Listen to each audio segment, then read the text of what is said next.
How I got my revenge on a bully who made my school years a living nightmare. Growing up, I was one of those kids who kept to themselves quiet, buried in books, with little interest in the drama and cliques that ruled school hallways. I didn't fit in, and some people took that as permission to torment me. Two girls in particular made it their mission to ruin my school years. I still remember their names, but for the sake of anonymity, I'll call them Anna and Lena. They were cruel in ways that haunt you long after high school ends, not just name-calling or exclusion, but physical bullying that left emotional scars. If they caught me alone in the stairwells, they'd hold me down and jab pinboard tacks into my arms and legs, laughing like it was some twisted game. I once had to pull 3 pins out of my foot after they pinned me and forced me to take my shoes off. When I told a teacher, they claimed I had done it to myself. Even worse, Lena's mother worked at the school and her word always carried more weight than mine. After a while, I just stopped trying to defend myself. Years passed and I eventually left that school. With time, most of the emotional bruises healed. I went to university, found my people, built a life, and moved on, or so I thought. But some things stay lodged deep inside, waiting for a moment to resurface. That moment came out of nowhere. One day, a new ice cream shop opened in the city, one of those trendy allergy-friendly places advertising gluten-free cones and dairy-free flavors. Since I have both gluten and dairy allergies, I figured I'd give it a shot. I walked in, glanced at the chalkboard menu, and that's when I saw her, Lena. She was behind the counter, hair tied back, apron dusted with waffle crumbs.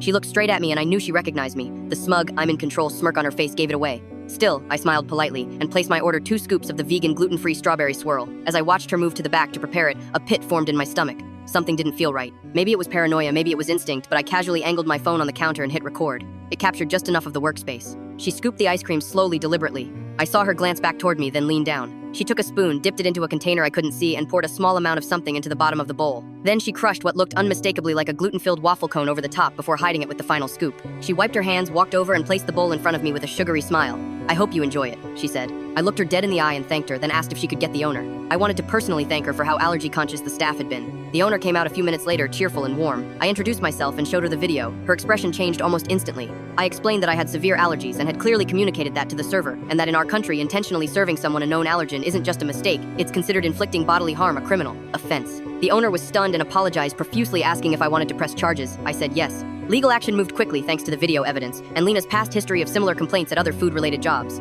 She didn't just lose her job, she was banned from working in any food-related industry. It felt so good to get justice, but the real reward came when I thought about how her smug attitude had turned into a look of panic. After all those years of torment, seeing her in that position was truly the sweetest revenge.